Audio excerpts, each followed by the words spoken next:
These are the Algebra 2 7.3 video notes, part 1. We're going to cover examples 1 through 4. All right, so on example 1, it wants us to simplify this fraction. So when we simplify this fraction, what we're going to do is we're first going to factor. So if you need to show work to do this, that's perfectly fine. On the bottom here, this x squared minus 4, this is difference of squares. It's a binomial, it's subtracting, and I can easily square root both. So this factors to x plus 2, because that's the square root of 4, x minus 2. Okay, on the top, this is a trinomial. It has 3 terms. And so remember that when we want to factor a trinomial, I'm just going to step out to the side to factor this. So that's where you ask yourself what multiplies to AC and adds to B.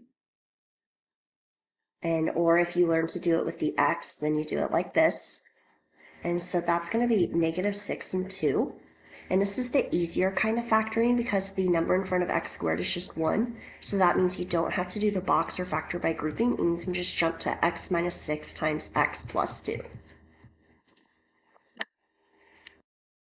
Okay, and so because you have x plus 2 over x plus 2, those can cancel out, and you're left with x minus 6 over x minus 2. Okay, now you do have to list off what x cannot be. So because of this parentheses, you can't have 0 on the bottom. And so if you had negative 2, that would have caused that parentheses to be 0. On this one, if you had set it equal to 0, if you had positive 2, it would cause the denominator to be 0, which is not allowed. So x is not supposed to be negative 2 or positive 2.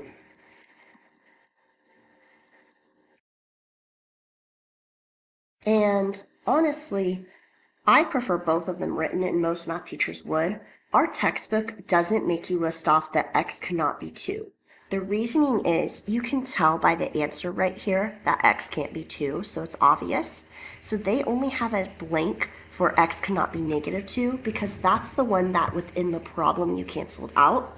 So if all you were looking at was this answer right here, you would know by looking x cannot be 2, but you wouldn't know that x couldn't have been negative 2 from the original problem if you didn't have it written down. So the book will only make you list off the one that we canceled out, which is the negative 2. Technically, it's good to write them all down.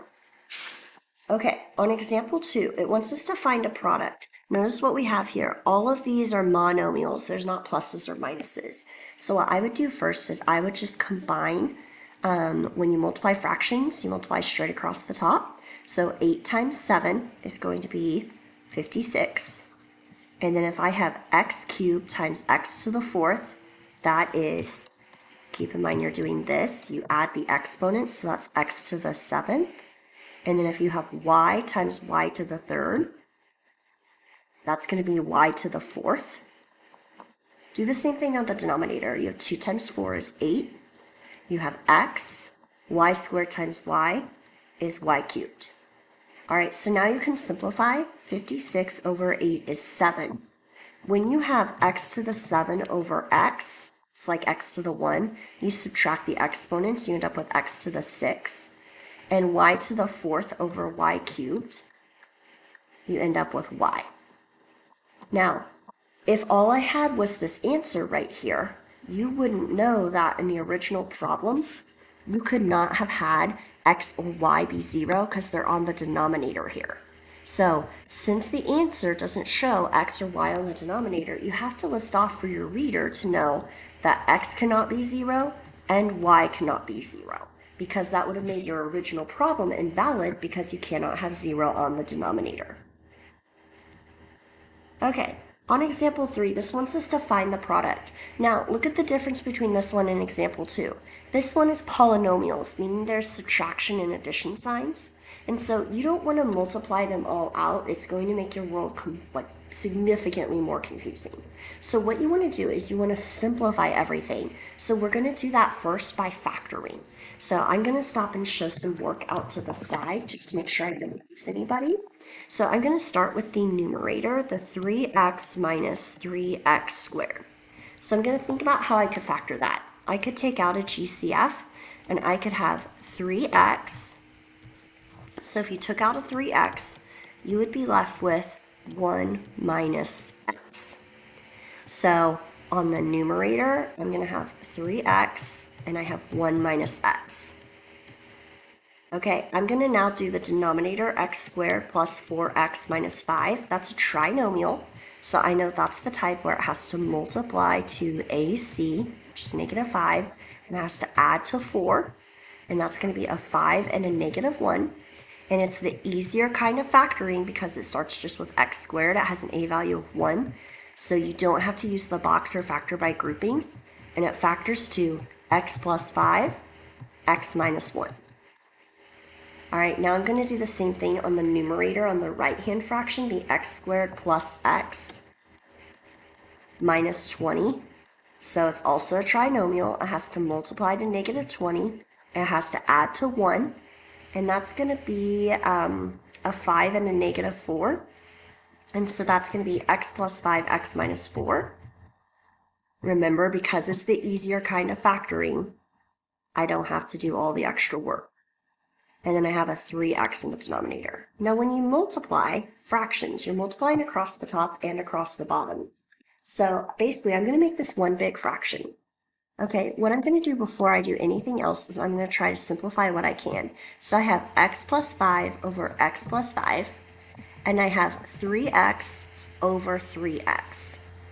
Now, I'm thinking possibly this 1 minus x could simplify out with the x minus 1, but right now it's not the exact same thing. So here's what I'm going to do. The 1 minus x, I'm going to rewrite as negative x plus 1. I'm just changing the order so that the x comes first. So I could factor out a negative 1 out of that, and that would leave me with x minus 1. So I'm going to rewrite this as negative 1, x minus 1. Okay, so then I see that I have x minus 1 over x minus 1. So what I'm left with is I have a negative 1, and I have an x minus 4. So that's negative x plus 4. And that's my answer. Now you do have to put what your domain cannot be, because you have to go back to your original problem and look at it. So like right here, this x plus 5 that we canceled out would mean that negative 5 cannot be plugged into this equation. This x minus 1, if you set it equal to 0, you get a 1. That means 1 cannot be plugged into this equation. And this means x cannot equal 0. So you're going to have to list off that x cannot equal negative 5, 0, or 1. Okay, on example 4 here, so we are multiplying. The first thing I'm going to do is I'm going to just write what we're multiplying as over 1. So then you multiply the top times, sorry, that's a 2, the top times the top. So instead of this x squared plus 3x plus 9, I'm going to factor that first. So although we are multiplying, don't multiply everything out in terms of like with a box and have this huge multiplying thing. It's not going to get you anywhere. You actually want to factor so that you can simplify into something smaller before you like multiply things out. So I'm going to see what I can do here. This multiplies to 9 and adds to 3. And so 1 and 9, 3 and 3, negative 1, negative 9, negative 3, negative 3. None of those work, so what that tells me is this is not factorable. So that means that I'm just going to go ahead and have this x squared plus 3x plus 9 on top. There's not much I can do about that. Okay, next I'm going to look at this x cubed minus 27. This is difference of cubes. This is x cubed minus 3 cubed. So I'm going to use the format that we reviewed for difference of cubes. We had learned it first semester. And so it's going to create x minus 3, x squared plus, I do a times b, x times 3 is 3x, and then plus b squared, 3 squared is 9. So now I have it fully factored, and I notice I have this x squared plus 3x plus 9 over x squared plus 3x plus 9. So what I'm left with is x plus 2 over x minus 3. Now, this is important to note. When you have used difference of squares and you create the second factor, so you have a minus b, and then you have a squared plus ab plus b squared, this second factor will never cause you to have a domain exclusion. You can always check by using the quadratic formula, and when you do that, you're going to end up finding out that there are no solutions. So what it means is there are no x values that are going to cause this to be 0. So you don't have to write x cannot be equal to whatever. And you don't even have to worry about it, specifically when you're doing a difference of cubes.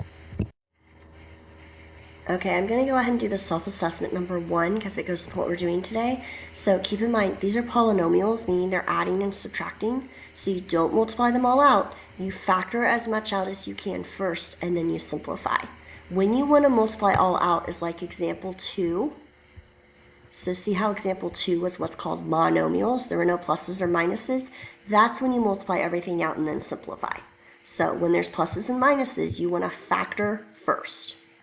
Okay, so if I factor on the numerator on the top of this one, I see that there's a GCF that can come out. I can take out a 2x, and I'd be left with x minus 5.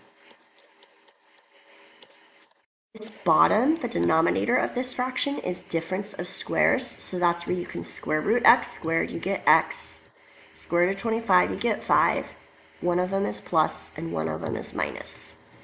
And then you have x plus 3 and 2x squared. All right, so you can simplify out the x minus 5. And then you have 2x on top here, and you have 2x squared. So think about this 2x squared as 2x times x instead. So then you can see how 2x cancels out. So you're left with x plus 3 over x plus 5 times x. So typically you'll probably want to go ahead and just distribute that in. Technically this answer is right, but you could distribute that x in and you would get x squared plus 5x. Now either way, you need to list off what x cannot be. So we already know because of this x that was remaining, x cannot equal 0. So technically the book will not make us list this off. Because of this x plus 5, we already know x cannot be negative 5. And so once again, it's left in my answer. It's right here with this x plus 5 right here. And so I don't have to list that one off either. So it's this one that we canceled out we need to make sure we take note of. So if you set that equal to 0, you would get x equals 5. So that's the one you need to make sure to list off so your reader knows x cannot be 5. Because it wouldn't cause a problem in the answer, but it would cause a problem with a 0 on the denominator in the original problem. So that's why you have to note it.